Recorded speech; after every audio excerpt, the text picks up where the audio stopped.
started piano when I was about 5 years old, and then I picked up flute in the 5th grade. And I started composing sometime in middle school.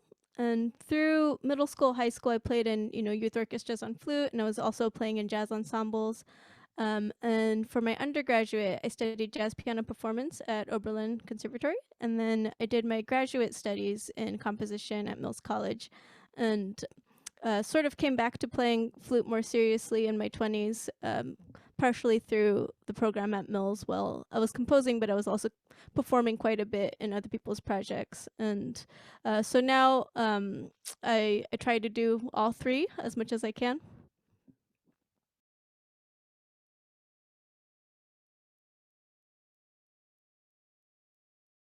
Yeah, I have several groups going right now. One of my ensembles, I've had the good fortune of being able to continue even with the pandemic. And yeah, I would say some standout on performances more recently would be that group. I've been lucky enough to get to perform with them a couple times this fall, and I'll talk about it a little bit more, I think, at a later point. But we have a live stream of a show we just filmed coming up, and I was very happy with how that came out.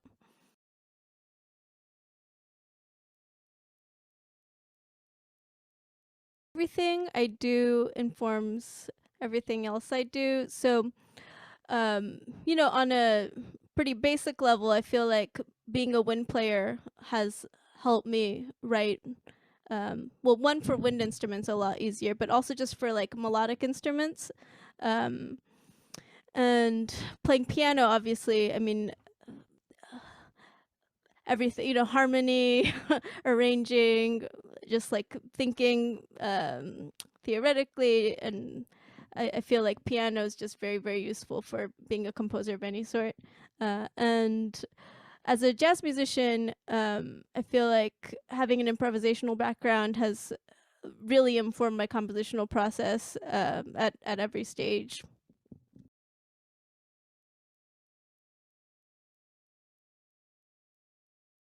Usually start at the piano. Occasionally I'll start on flute, but I would say the vast majority of the time I start at the piano, and then at a certain point in the process, I might take it to the computer for notation reasons, and then that also becomes part of the process.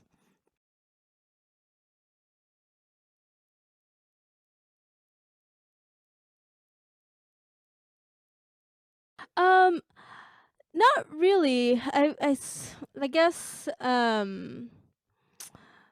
write for I would say until fairly recently, the majority of my composing was for ensembles that I was in. So if that was like a chamber ensemble, I would be writing for whatever chamber group I was in. If I was playing in a more jazz-oriented ensemble, that was more how that work might be oriented. But I feel like the people that I'm working with tend to overlap in what they do as well. So I would say it's less a binary between like classically oriented music and jazz oriented music, and more like along the spectrum of improvised music, experimental music, and through composed music. I mean, even when I'm writing for my chamber ensembles, if the performers are game, I'll, often incorporate elements of improvisation. And if the jazz ensemble I'm in would be game, I might write something like like a little bit more through composed. So I feel like there's elements of both, regardless of what setting I'm writing for. And I think I'm lucky enough to be surrounded by performers who are often, game for anything, and willing to experiment or go outside of whatever their normal zones might be.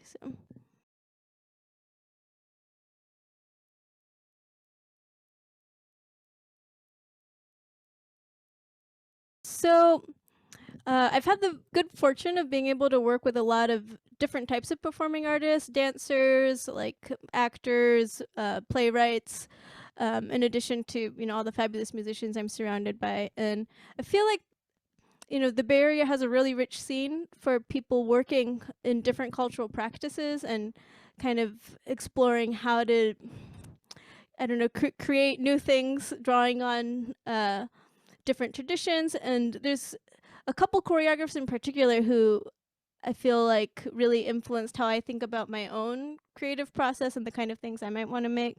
So there's a wonderful choreographer, Samay Dizong, who is a Filipina choreographer who I've gotten to work with a couple times, and she's done some incredible, like deep work drawing on different spiritual cultural traditions from her heritage, and but like kind of setting them in a modern dance context and creating kind of these like new ritual spaces.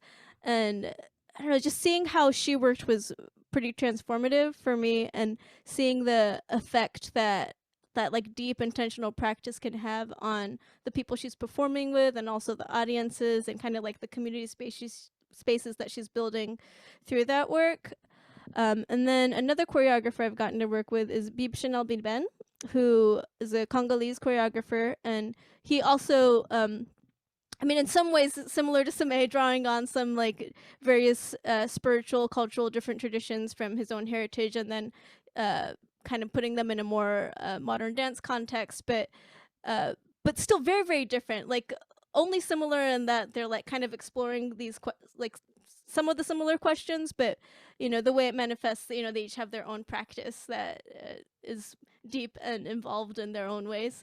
But I've gotten to play with him a little bit, and yeah, it's just seeing like the communities he's building out of these things, and kind of exploring how to, you know, create something new that has deep relevance for the people who are participating in it, either as performers or audience members, was just like deeply moving to me to be able to see that. And I feel like there are other musicians and composers also exploring some of these similar threads. So that's been really stimulating and interesting for me, and something that I'm continuing to think about how to integrate into my own work.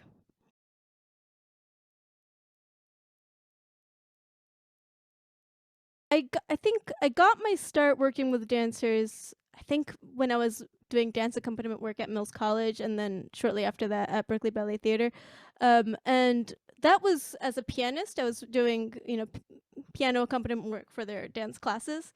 And yeah, I got to do ballet and some modern dance. And regardless of the type of music, I was mostly improvising on piano. So I feel like those experiences made me a better improviser just across the board, because you know you have to respond in real time and really give something specific. You have to give energy and be involved, and you know, in communication with the dancers and dance instructors.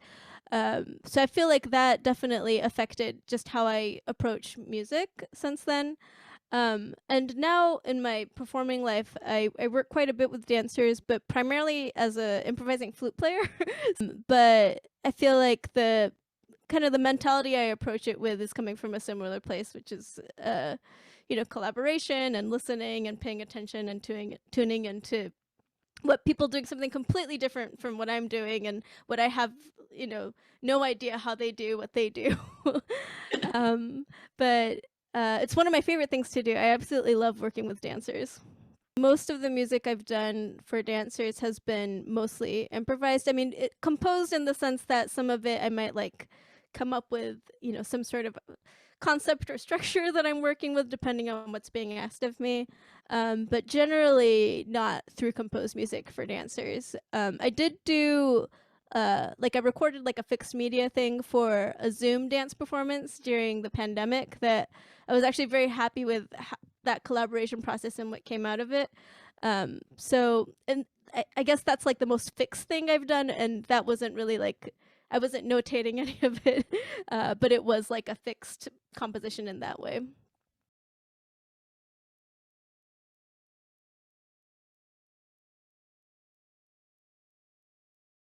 I would say so, yeah. Although some of my concert music has, again, depending on the performers, might have some sections of improvisation, but I guess compared to the dance work, significantly more composed. For in terms of process, I think one of the things I've gotten out of working with dancers is just kind of the immediacy of live performance, like the energy of live performance. which concert music has as well. But I feel like working with dancers has pushed me to really like think harder about how to like really be immediate and present in performance. So when I'm writing, that's an energy that I'm trying to cultivate and channel.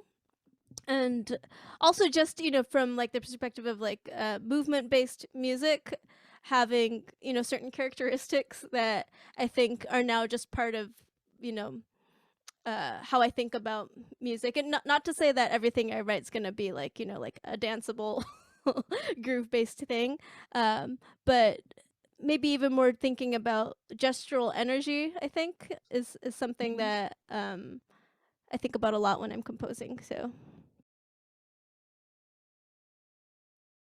I would say that I found the most fruitful kind of like method or steps is when I start by improvising. If I start at the piano and like just record myself improvising different things, that's generally like the strongest way that I've found. I've tried other things too, but I'm finding that that's generally the strongest starting point for me. For some projects, if I'm not collaborating with someone else and given like like, well, this is what the piece is about, uh, I found that like thinking conceptually and thematically is helpful to me as well.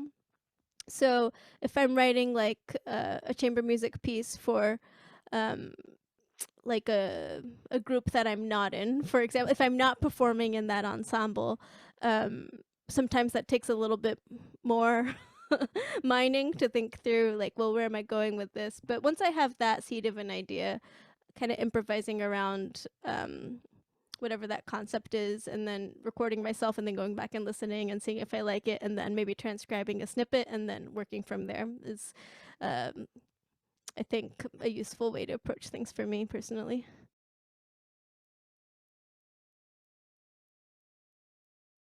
It was it was one of like the more magical things I think I've gotten to do in my life. She was just such a wonderful presence, and I think she takes mentorship really really seriously, and was just so generous in her energy, and her music was just I don't know that I've played music on flute that felt so physically good to play. Just like the way like playing her lines resonated in my body while I was playing them felt good, and how it resonated with everybody else doing their parts. It was just a really wonderful experience, and it was my first big live performance that I'd done since the pandemic. So I feel like I got very, very lucky that, I can ease my way back into performance with this kind of amazing ensemble and music opportunity.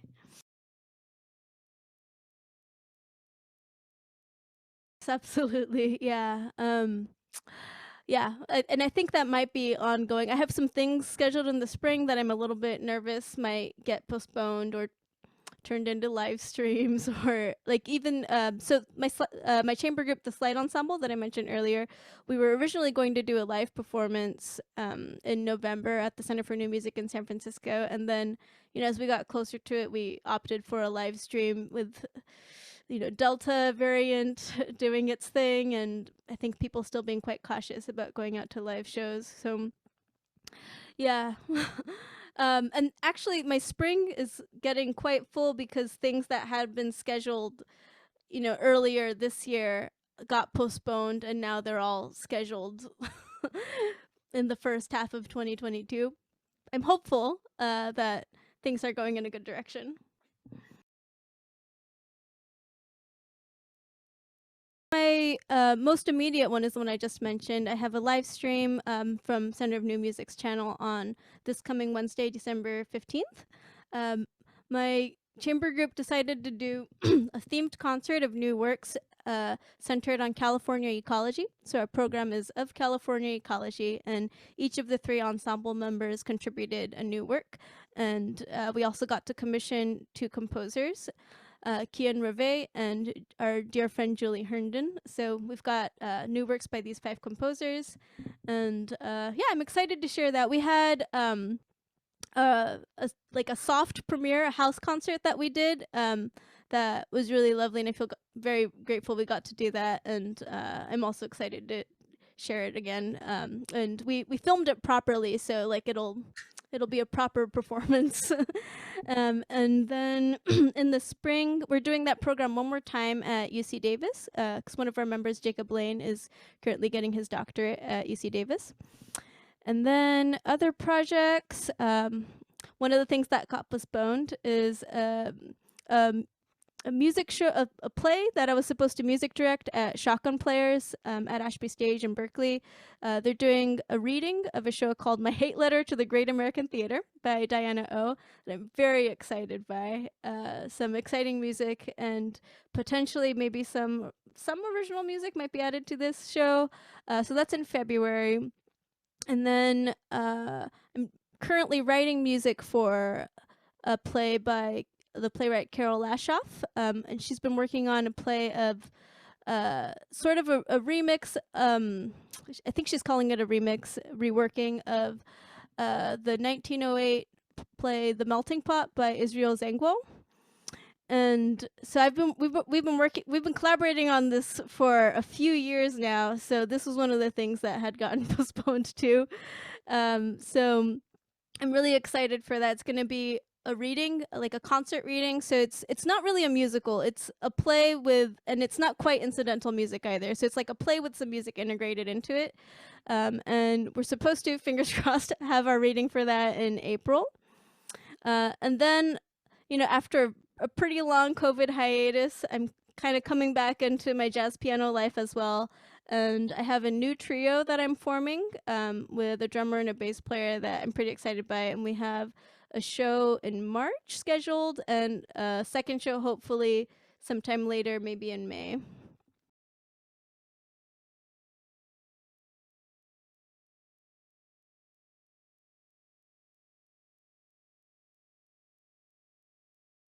I feel like I learned so much from getting to work with Del Sol. So my residency with GLFCAM back in 2018 was the first time I'd ever really properly written for strings. And certainly my first time trying to write a string quartet. So that was very, very new territory for me. And that was I think that was about maybe around the turning point when I was starting to write works for ensembles that I was not in.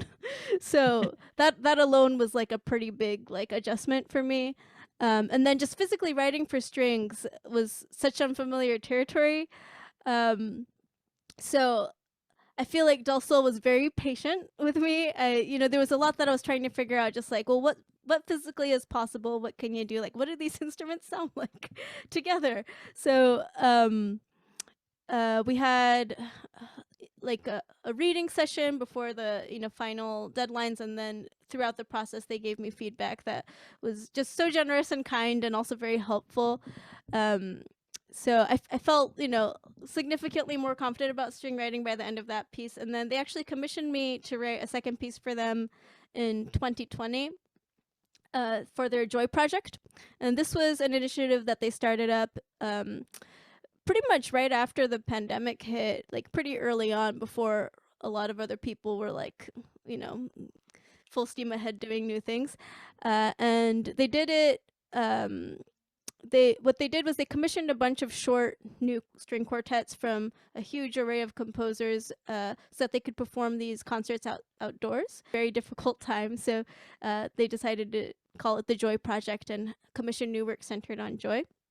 And so that second string quartet, I felt just generally more confident going into, having had one string quartet under my belt. So I feel like I had a much easier time writing that piece, and I've been super, super happy with how they've played it. I've gotten to see them perform it live a number of times, and I'm super grateful to the Del Sol Quartet for, they're really wonderful, amazing musicians, and also really wonderful, amazing people.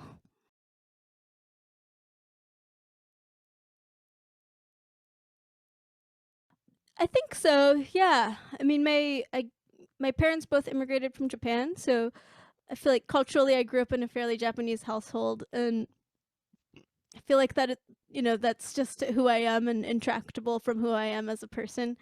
And I think, yeah, I think consciously and unconsciously it does inform the work that I do. And some of it, is in just like thematic content, and you can maybe see that sometimes even just like in like my titles and that kind of thing. But also like aesthetically, I do think that you know that has informed where I'm coming from. And I wasn't trained in any particular like traditional Japanese music traditions, but there are uh like different Japanese music traditions that are around me. So I feel like, some of that has been absorbed. My mother for a while was studying Okinawa sanshin music. That's the 3-string Okinawa like banjo.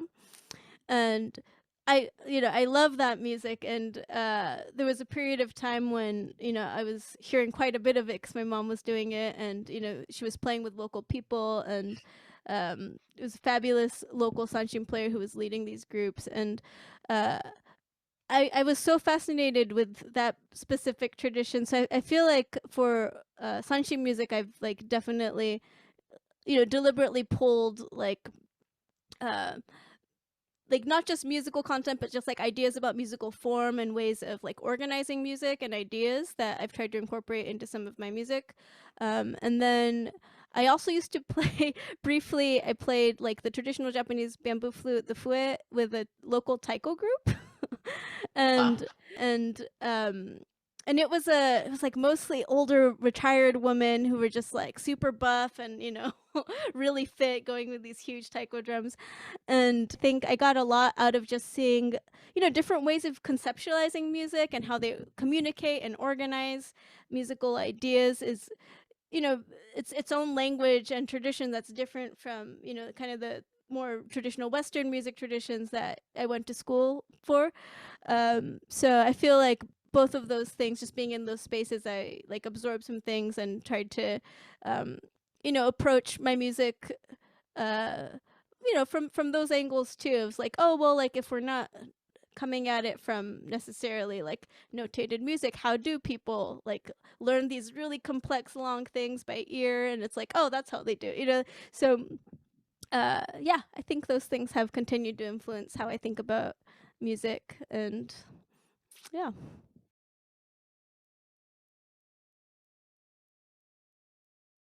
Let's see. I've written a couple pieces where I was trying to kind of emulate the communal playing style. So it's non-hierarchical, so it's not like you have a conductor and then you have to, but they can still have these like pretty complex large ensembles doing things. So I've written a couple pieces where I was like, okay, well, how can I model this to to varying degrees of success? I don't know that it's always successful, but it's been an interesting process and practice for me, so I'll probably keep experimenting with these things. For the taiko groups, I mean, I think part of it is just that they train themselves to have incredibly good memories. And they have these pretty complex rhythmic patterns and beat cycles that they'll just like uh learn and then like internalize. And it's almost like dance actually, because a lot of it's very physical too. If you've ever seen taiko drums, so a lot of I it's like have. choreographed. Yeah, it's kind of like choreography too. And I was certainly never able to memorize things to the degree that they could, so I was always like translating what they were doing and like writing out notes for myself so that I could like follow the map. But they would like go for like 20 minutes and they'd just like have it in their brains, which I find very impressive.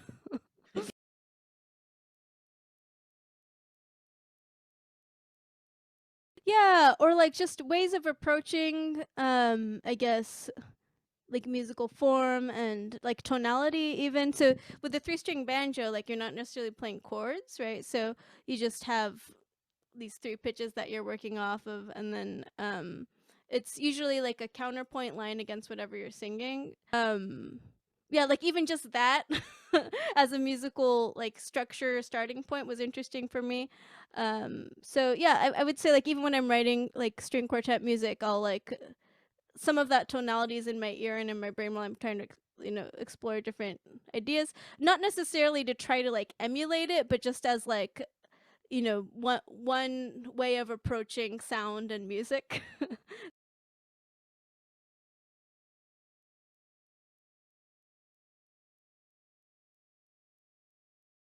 Yeah, I mean, I think it's probably constantly changing, and yeah, like you said, I did grow up here, so I imagine that the musical landscapes changed quite a bit since I was a child, and I've heard from older music colleagues and mentors how things have changed. I mean, it does sound like maybe back in the 80s and 90s it might have been a little bit easier to make a living as a working musician, but I do think that like even just since I've moved back here after college, it does seem to be that like yeah, I think like artistic opportunities seem to be definitely more expansive than they were even when I moved back here like in 2009. um and that's been exciting to see, and I feel like I've definitely benefited from just how much is going on here. That's very exciting, and I've gotten to do a couple like local residencies that were in support of like emerging artists, that really did make a huge difference in my career, just in terms of the types of work that I'm able to do and the people that I was able to network with, and also just like bolstering my skill sets. So yeah, in that way it seems like both a great moment, and then I think the housing crisis makes it really difficult for working musicians who are trying to sustain themselves through their performing careers and composing careers, because as fertile as it is, you know housing is insane. So I would say that's maybe the main, like I know a number of musicians I was playing with, that I was in projects with, who have left the Bay Area since the pandemic because it was just completely unsustainable. Um, so yeah, one thing I would like to see more of, I think it's two-sided, right? I think on the one hand, I think just more paid opportunities, like good paying work for musicians, like guaranteed wages. I know there's organizations really working on this. I think Inner Music SF has done some fantastic work on this. Jazz in the Neighborhood's been doing some really great work on this for jazz musicians. Just trying to get musicians like guaranteed wages, so you're not always playing for like a percentage of the door, which can, as we all know, can be quite unpredictable, and yeah, very hard to rely on. So I think yeah, these organizations have been really helping, and I've benefited from them a lot. From like the gigs I've done with them tend to be the ones that like I'm able to pay rent from.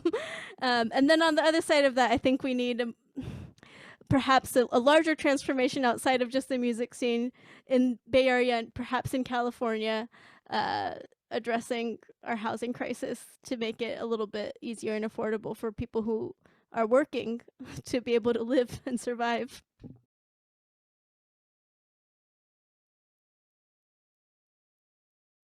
Future of music. I think this is such a great question, and I'm really not sure how to answer it, because I feel like right now, month to month, I'm having a hard time predicting what the music landscape is going to look like, or what the world's going to look like. But I guess I can say what I would like for the future of music to look like. I think I would like to see, we touched on this a little bit in the last question, but just an abundance of support for lots of different artists coming from different traditions and different backgrounds, like culturally, aesthetically, artistically. And for more things like, the Inner Music SF and Jazz in the Neighborhood, just more guaranteed support, I guess, for artists creating new work. And not just new work, but, for performing artists who want to perform and create the vibrant art scene that we have. And I think there's a great trend right now happening. We haven't talked so much about this, but just a larger diversity of voices being heard and supported, and I think we need more of that. So not just like diversity in any particular way, but racial diversity, cultural diversity, gender diversity, like artistic diversity. I think on a lot of those fronts, I see a lot of like wonderful initiatives happening, and I hope that momentum continues, and that we're all able to benefit from having just like a very rich and varied artistic scene of fully supported artists who are able to create work and live their lives and thrive.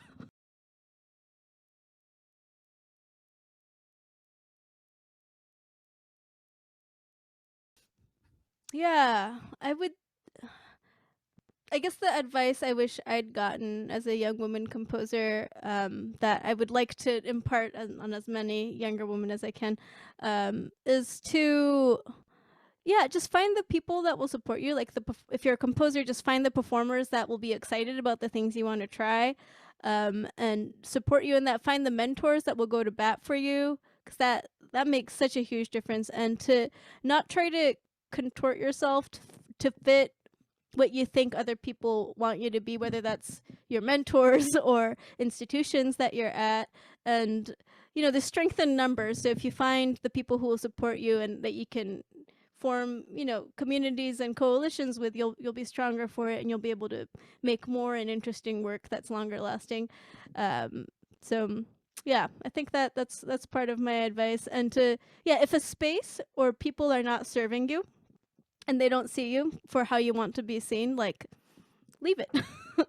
I know that's easier said than done, especially if you're like at school or something, but I feel like in various points in my life, I expended a lot of energy trying to like fit into certain molds that were not serving me in the ways that I think they needed to. So yeah, just try to own the things that you are, and support the people around you that look like they need it, and in turn you'll get your support too. And for pandemic composing advice, I mean, personally, the upside for me of having my performance career put on complete hold was that I had more time to study and compose. So yeah, not having gigs on the weekends means that you actually have time to sit at home and like study scores and compose a little bit. So I guess if you're able to take that time, study and just make a regular habit of composing and work on that craft. And also, I think one upside of these past 2 years is that people are a lot more open and now used to doing remote collaborations. So that's definitely, I think, a rich avenue for exploration. And if you're able to find people to connect with, even if they're not local to you, you can write new works for somebody, have them read it, workshop it, and just kind of hone up on your skills that way. And also like create more community, even if someone like lives in New York or Boston or the Midwest or and you're here. And I think that can be really valuable, and I've found great value in being able to do that. So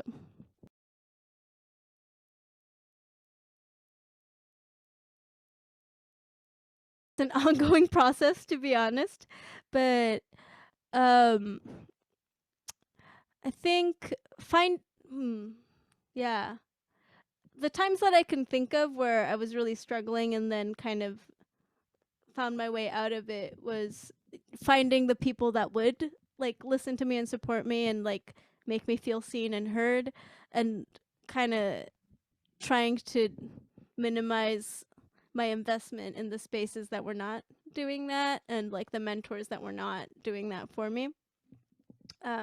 And I've been very, very lucky in mentorship. I feel like so lucky. There's like like a good half dozen mentors that I've had over the course of my life who have, completely changed the course of my life. And like, I feel like very, very lucky to have met crucial people at crucial points in my life. One of them is Gabriela Lena Frank, who runs GLFCAM, which we talked about earlier. Like, I mean, I think I would have a very different life if I hadn't met her. So I'm very, very grateful to her. Another one's I met Myra Melford right after I graduated from Oberlin when I moved back to Berkeley, and she like was a huge, like, just encountering her music and encountering her as a person. She was just so like generous with her time and mentorship, and I feel like that also like was a little pivot for me for like the kind of music I thought I wanted to make and the direction I wanted to go.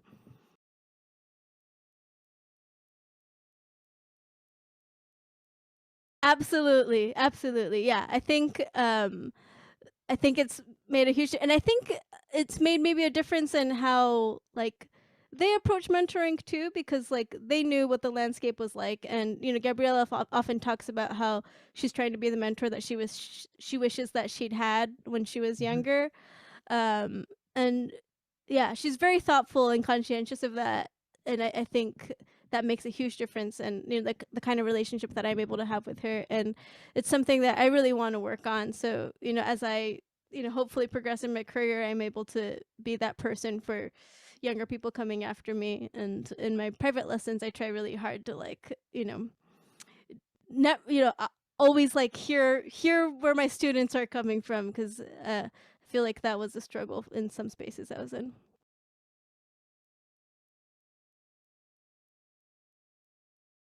I have longed for that a little bit, and if I have opportunities to interface with more Asian American female composers, I think I would like to.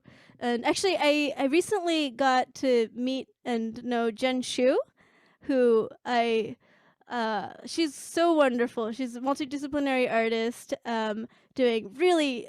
I should have listed her earlier when I was talking about influences. Like, encountering her work blew my mind and has like been very, very inspiring. And like the only live concert that I've gone to see that I wasn't performing in this fall was Jen Shu's, and just like completely like shattered my soul. Yeah, I mean, I haven't gotten to study with her, but like just like meeting her and encountering her work has, I think, been really wonderful. And yeah, I would like to. I think if I could find some Asian American female mentors, I would like that. My sister, actually, I guess my older sister, she's 2 years older than me, so she's not that much older than me, but she's also a composer. And I should have mentioned her earlier. She's my first mentor.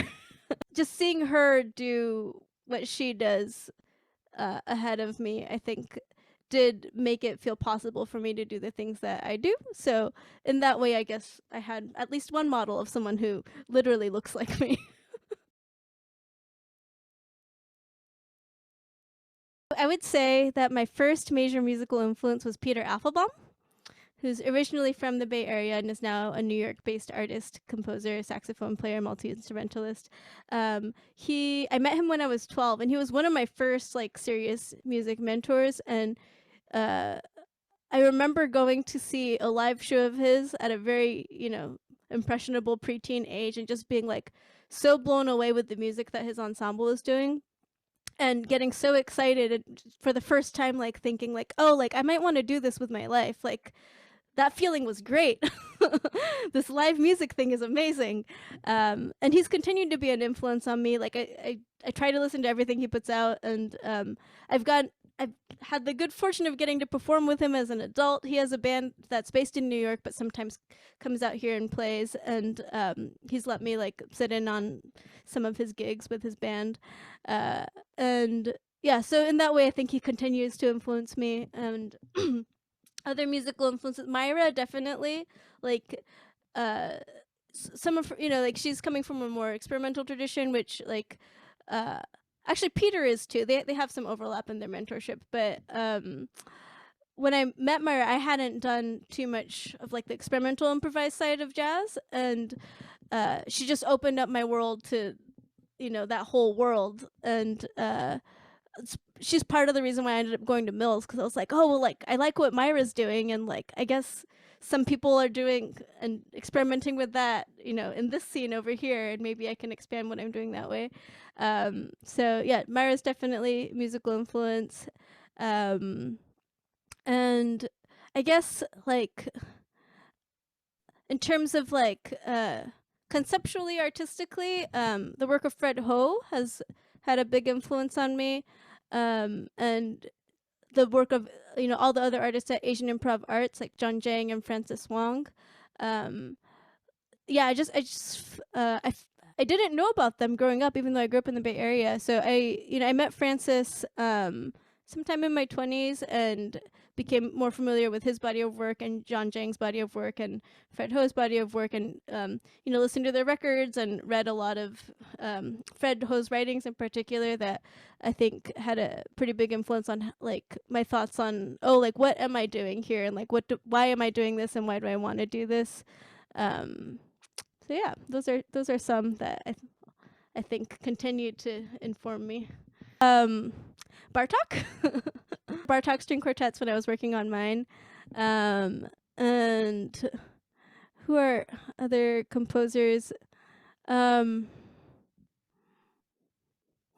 Ives lately. I've been like interested in some of what he was doing and listening to some Charles Ives. And I mean, I don't know if either of those influences manifest like musically in my work, but like I have found them interesting to study.